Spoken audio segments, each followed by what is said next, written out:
Bonjour à vous. Vous avez suivi les derniers épisodes dramatico-politiques de cette République avec Mélenchon qui s'offusque de se faire perquisitionner. Alors il faudrait peut-être rappeler à tout ce monde de la politique que c'est bien ce que veut le peuple, à savoir qu'ils se fassent tous contrôler les uns les autres et que s'il y a la moindre suspicion de fraude, qu'ils se fassent également perquisitionner. Puisque à partir du moment où ils ont accès à de l'argent public, nous sommes en droit de savoir qu'est-ce qu'ils font avec. Alors n'en déplaise à Mélenchon de se faire perquisitionner, à la place de réagir comme un pauvre enfant gâté, là, il aurait mieux fait de montrer patte blanche et de justement prouver à tout le monde qu'il ne faisait pas partie de cette République en n'ayant strictement rien à se reprocher. Et bien bizarrement, il a fait carrément le contraire en disant que lui, il fait partie de cette République qui est vérolée jusqu'à la moelle, en disant, je cite, « Je suis la République ». De plus, il s'appuie sur son titre en disant que par le biais de celui-ci, il en devient une personne sacrée et donc sacralise également tous ses autres collègues de la politique, puisqu'ils ont tous des titres.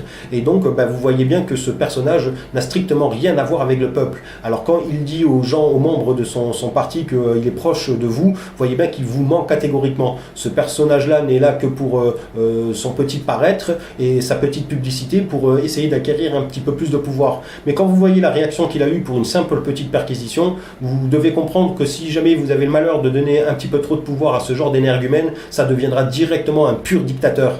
Alors moi, si j'ai un conseil à vous donner, les gens de ce parti, c'est foutez-moi un coup de pied dans le cul à ce vieil enfoiré et essayez de diriger votre parti sans lui, puisque c'est un parasite qui vous pollue. Voilà ce que c'est. Nous avons également un deuxième député là qui lui aussi en tient une bonne couche, c'est Alain Péréa, qui est co-directeur du groupe d'études sur la chasse du développement durable.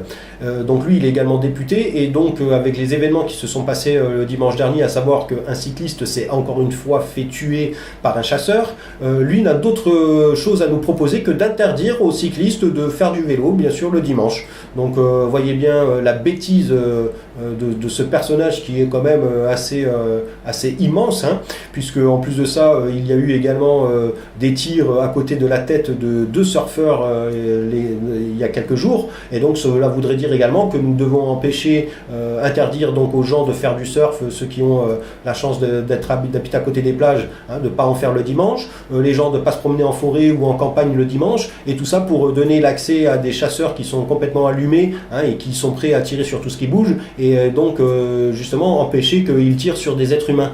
Donc voyez bien la stupidité de ce Alain Péréa là, qui n'a strictement rien d'autre à dire que de ce genre de bêtises. Alors certes il s'est excusé après de l'offense qu'il a fait aux gens qui respectent la nature bien sûr, mais en tout cas l'idée était quand même là, et là vous voyez bien la pourriture de ce genre d'idée de ce personnage.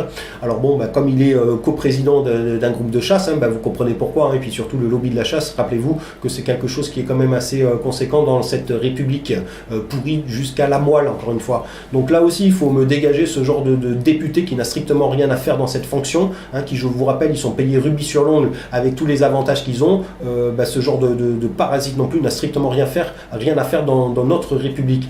Dans cette République, effectivement, elle a bien sa place, parce que là il montre bien aussi que ce mec c'est une pourriture qui comprend rien à la nature de toute façon, et puis il est complètement allumé comme Mélenchon là. Donc maintenant je vais vous parler de Emmanuelle Wargon, puisqu'il faut également parler des femmes, puisque vous voulez l'égalité parfaite. Et bien là vous allez voir que c'est exactement le cas. Au niveau de la pourriture de l'espèce humaine, les femmes, vous êtes sur une égalité parfaite avec les hommes, croyez-moi. Et donc Emmanuelle Wargon, c'est l'ancienne directrice générale aux affaires publiques de cette fameuse grosse marque de yaourt, qui, je vous le rappelle, fait de la publicité mensongère à ses consommateurs en disant que ces yaourts contiennent des fruits. Alors c'est totalement faux, et pour se défendre, elle dit que c'est marqué derrière au niveau des ingrédients qu'il n'y a pas la moindre once de fruits. Alors quand on lui dit mais pourquoi elle fait ça, elle dit que c'est pas de la publicité mensongère, c'est une stratégie pour vendre plus de produits, puisque les fruits c'est censé être des bons produits, et donc les gens achètent plus.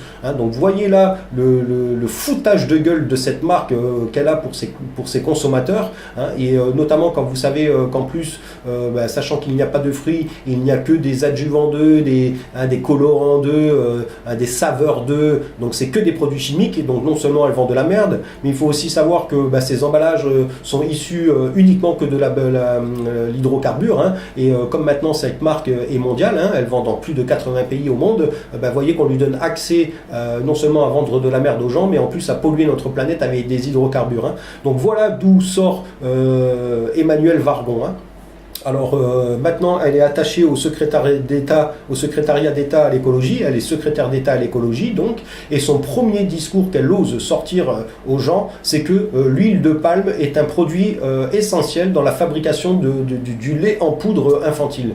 Alors là, bon, c'est la cerise sur le gâteau, puisque vous voyez bien la fonction, ce pourquoi elle est dans cette fonction, hein, c'est pour appuyer bien sûr l'exploitation de l'huile de palme, et puis vous allez voir qu'il y a aussi plusieurs lobbies là derrière. Puisque dans l'huile de palme, vous savez très bien qu'il y en a dans tous les ingrédients, hein. Mais en fait, ce qu'elle dit pas, c'est que c'est pas l'huile de palme qui est essentielle, c'est surtout l'acide palmitique, hein. Alors certes, l'huile de palme en contient, mais il y a également toutes les huiles et graisses végétales et animales qui en contiennent. Donc nous ne sommes pas obligés d'utiliser de l'huile de palme pour les ingrédients de lait en poudre, hein. Nous pouvons prendre l'acide palmitique dans toutes les autres choses que je viens de vous énumérer.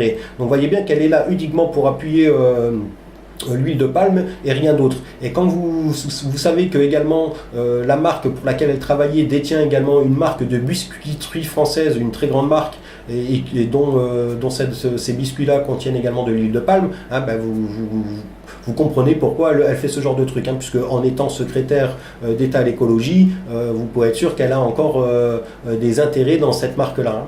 Alors en plus, l'huile palmitique n'est pas faite que pour les aliments, hein. On en trouve dans tout ce qui est gâteau industriel, dans les savons durs, mais notamment dans la margarine, un ingrédient qui n'a pas lieu d'exister sur notre planète, puisque c'est un produit totalement néfaste pour notre santé. Pourtant, vous voyez bien que ça existe.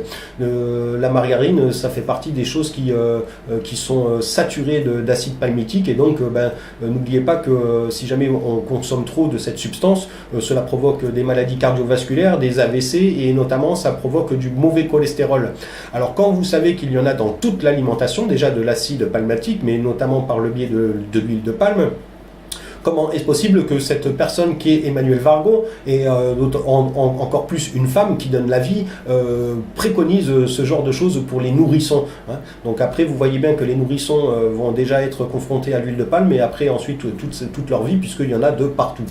Alors ça va encore plus loin, puisque des ingrédients de l'acide palmitique servent également pour la création des médicaments. Donc vous voyez que ça touche également le lobby pharmaceutique, et puis ce qui est vraiment assez hallucinant pour nous, c'est que si on tombe malade à cause de leurs ingrédients, nous allons prendre des médicaments, et puis dans les médicaments, il y a également de l'acide palmitique. Donc vous voyez bien que c'est un cercle infernal qui n'est là uniquement que pour nous faire consommer, et consommer des choses qui sont tout à fait néfastes, mais surtout pas pour les industriels, parce que c'est très facile pour eux de fabriquer de l'huile de palme, puisque dans les pays où il y a ces palmeraies-là, non seulement les terrains sont très peu chers, et la main-d'œuvre l'est encore moins. Donc vous voyez que c'est tout bénéfice pour ces véroles d'industriels qui nous proposent que des merdes. Alors là où ça va encore plus loin, c'est que dans l'acide palmitique, son sel, le sel de l'acide palmitique, le palmitate de sodium, est un élément qui est utilisé pour fabriquer le napalm, hein, à usage militaire. Donc là maintenant vous savez pourquoi cette personne qui est Emmanuelle Wargon appuie l'huile de palme, parce que vous voyez bien que ça concerne plusieurs lobbies, et les lobbies les plus forts de cette planète, et donc vous savez maintenant qui est cette personne qui est également vérolée jusqu'à la moelle. C'est une pourriture pure et dure, hein, et elle fait bien partie de cette république également. Donc vous voyez les femmes, au niveau de cette égalité-là, vous avez compris que vous êtes également exactement comme les hommes. Alors qu'est-ce que nous pouvons faire nous à notre échelle contre ce genre de truc, puisque je vous le rappelle, la chaîne terrienne vous propose de boycotter, hein, et donc puisque c'est notre arme de destruction massive contre ce capitalisme, et donc là elle va vous demander de boycotter en premier la margarine, puisque ça n'a pas lieu d'être, hein. C'est un ingrédient qui est tout à fait néfaste. Alors boycottez-moi cette saloperie, peu importe la marque. N'achetez plus de margarine pour faire votre cuisine, ça ne sert strictement à rien à part vous empoisonner. Essayez de consommer de moins en moins de gâteaux industriels, hein. J'ai oublié de vous dire, il y a également de l'acide palmitique, palmitique, ça vous le savez, puisqu'il y a de l'huile de palme dans les pâtes à tartiner. Donc essayez de continuer à boycotter la pâte à tartiner majeure dans ce pays, hein. N'oubliez pas que nous sommes le plus gros consommateur en Europe de cette pâte à tartiner, hein, 80 000 tonnes par an. Donc vous voyez qu'on n'a pas trop de leçons à donner à d'autres pays, hein, puisque nous faisons partie des gens qui polluent également, hein, nous les Français. Donc boycotter la margarine, essayer de boycotter les gâteaux industriels, la pâte à tartiner. Et une autre chose, un petit peu différente de ce que la chaîne terrienne vous avait proposé, donc n'oubliez pas qu'elle vous propose de manifester chez vous, hein, puisque ça ne sert à rien de sortir dehors, puisque vous voyez que les conséquences n'aboutissent jamais, hein, à part que le fait de nous faire payer un peu plus. Donc là, en manifestant chez nous, non seulement nous pouvons garder une activité, mais manifester sur plusieurs endroits, sur plusieurs sujets. Donc là, je vais vous demander de manifester en sortant en groupe, hein, essayer de sortir à, pardon, à plus de 2-3 personnes, surtout vous habiller en fluo et vous essayez d'avoir des choses qui font du bruit, hein, des petites cloches, des trucs comme ça, et allez vous promener en campagne, en forêt ou au bord des plages où il y a un petit peu de nature, où les chasseurs peuvent aller tuer des êtres vivants. Donc voilà ce que vous demande la chaîne terrienne. Promenez-vous tous les dimanches jusqu'à la fin de l'année, jusqu'à la fin de la chasse, en faisant énormément de bruit dans les chemins que vous empruntez. Comme ça, non seulement vous ne risquez pas de vous faire tirer par les chasseurs, et en plus vous allez donner la possibilité aux animaux de fuir un petit peu plus loin et justement de ne pas se faire tuer. Voilà ce que vous demande la chaîne terrienne pour cette petite vidéo, et je vous dis à très bientôt.